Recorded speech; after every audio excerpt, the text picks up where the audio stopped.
them come. This is their fate. All right, I think the next thing we were going to talk about was the Nvidia 49. This is where I run my mouth a lot. The 4090s, the 4000 series recently were announced. And I don't know, it got a lot of controversy, and I kind of was like, I was liking it at first, but then I started reading into it. A lot of the stuff that you gotta do, the upgrades that has to be done. Obviously, these are beefier, much beefier freaking graphics cards, and they require more power and everything like that. So there's controversy around having the power supply. There's controversy around the uptick in performance. There's controversy around the price point. There's so much just to go into about these cards and how they are trying to essentially sell a 4070 for a 480 price, and they just named it 480, and it's not really the same graphics card as it's like a 480 12 gig and a 480 16 gig, and they're not the same graphics card. And there's so much controversy that it's hilarious. But what this controversy does for the 4000 series is it kind of gets it, out there, but it doesn't do anything for Nvidia, but it does a lot for AMD. AMD has a planned showcase for their new graphics cards coming in, I believe, November. No, I think it's November. Yeah, November, early November. They're going to be showcasing their graphics cards that's coming out this year, and it's anticipated that the performance is going to be pretty close to the 4080 and the 4090. I'm not sure about the 4090, but the 4080 for sure. I think they had like a lot of talks around their previous graphics card 3090 and all that stuff.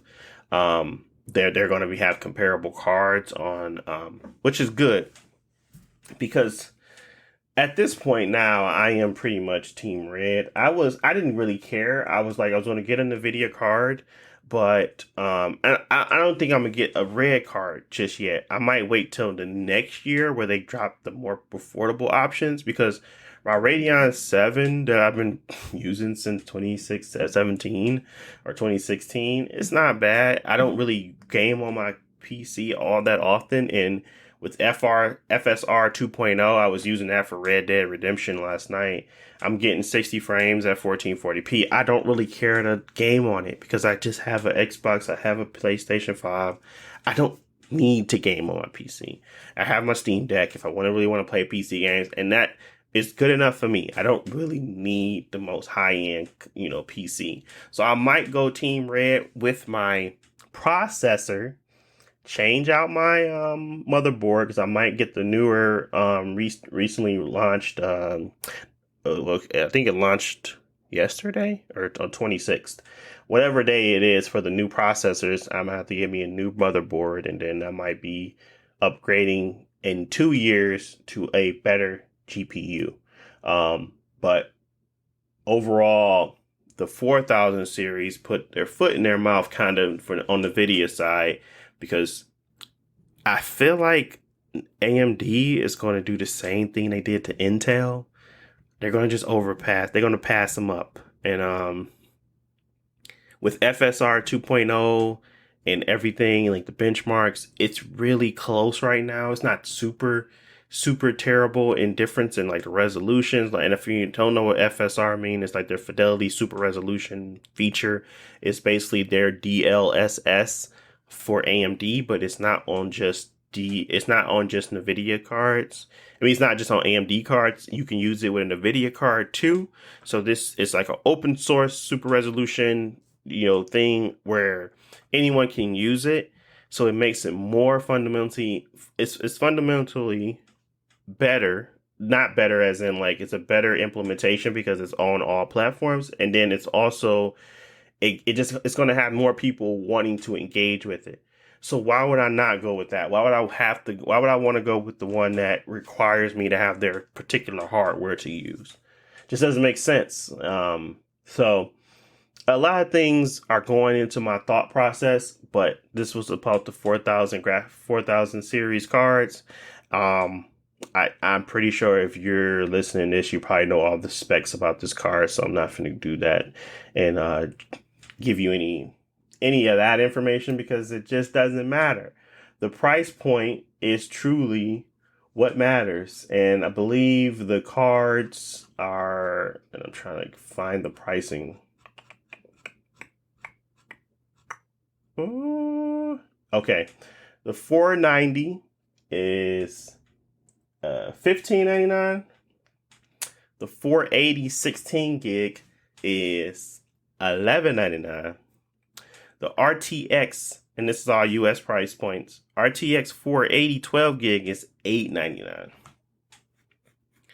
That is very expensive for graphics cards.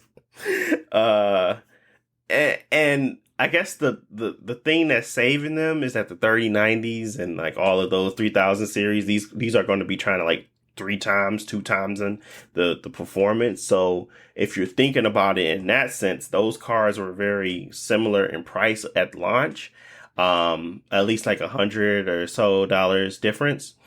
You're getting two times the performance. So the generational leap for an extra $100 doesn't seem terrible, but at the end of the day, graphics cards, these are pretty much, astronomical numbers kind of in regards to like, and there's no entry level price point right now. These are 480 is 899, and that's where the big controversy is coming in because that one, the 12 gig one, is not the same card as the 4080 16 gig, but they're trying to sell it as it is and trying to sell it at a higher price.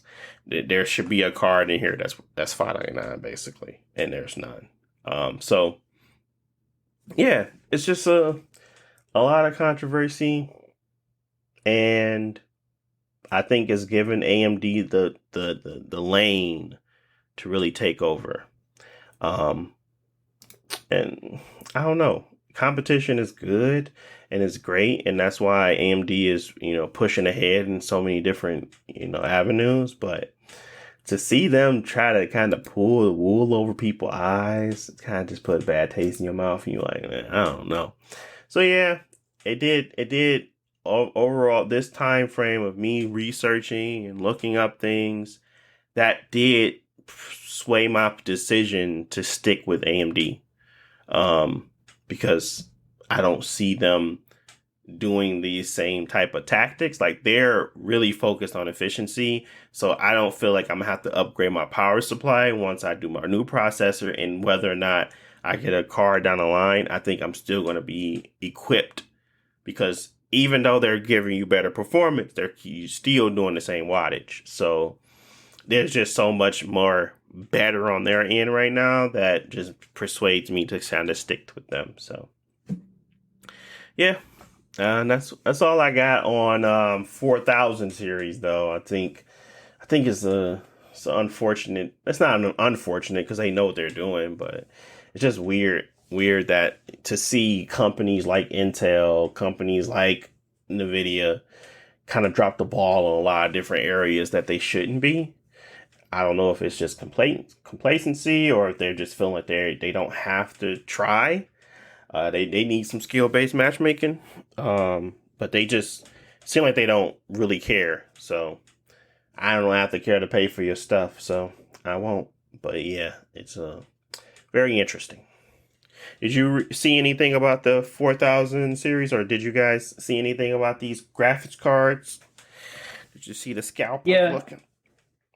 So I didn't look into too much of the specs because for me, it's not like I was ever going to upgrade because I got the 3080 series and they won that round because of the price was like too competitive for AMD to be able to keep up. Oh yeah. This time around, they're more on equal footing, and like you said, that's not as good on Nvidia. With them being the lower price is a clear win, but with being equal, there's a lot of benefits to both. But yeah, they were showing off a lot of their new AI technology. A lot of it seems interesting, and it will still come to the existing cards in some ways. But if you know want to make full advantage of that stuff, you gotta upgrade to the next cards. Um, that's fine. I think these cards are, with them being such high price points, and for the 30 series to be the 3000 series to be so good, like it doesn't even make sense to upgrade if you did already. So yeah, I think for a lot of people it's going to be a skip unless you know your computer break, you got to replace something, then you look into newer options. But I don't know, they kind of overkilling or over flooding the market with their options. I know they want to cover all their bases, but it's not really the time for that, I don't think. But No, especially when they really are having a hard time with supply chain issues, and I think um, them having these multiple price points and then the most expensive one coming out first and like the wait for the next ones to come out just proves that they're looking for an easy money grab right now. And the true beneficial one that you would possibly have the most bang for your buck is the most expensive. The other ones are just not good options, and they're trying to still sell 30 series cards or 3000 series cards because the 3000 series cards are sitting on shelves right now because of the whole situation with Bitcoin and all of the supply coin based whatever Ethereum, all of those market currencies. crash. Yeah, market crash there. I can't think of the name of the currency now. Jesus, coin currency. I forget the name of the Crypto. currency. Yeah. Cryptocurrency. Jesus. But yeah, the cryptocurrency crash has just kind of caused a lot of people not to want to do the mining and flooding the market with used ones. And now they sitting on a bunch of their stuff, so they still want to sell them. And this makes perfect sense when you want to sell your 3000 series. Let's not give them an entry level option. Let's put out the brand new 4090 first. Get people to review that one, see the differences in the makeup, and then the run of the mill ones that nobody's going to pay attention to. Let's put them out later because maybe over time people are just going to buy the 3080 series or 3000 series cards, and then maybe the 4090 is still going to do well enough that we make some profit on this series of cards. But I don't know. Don't like it, but they gonna do what they want to do, and then they gonna do all the TIs, and it's just gonna be like, yeah, okay. But I'm looking forward to AMD. That's all I can say on that. Any lasting thoughts from you fellas on any of this before we move on? Go ahead and get your Steam Deck instead. Yeah. Yep. Steam Decks are pretty nice. Well, the last thing that we wanted to talk about was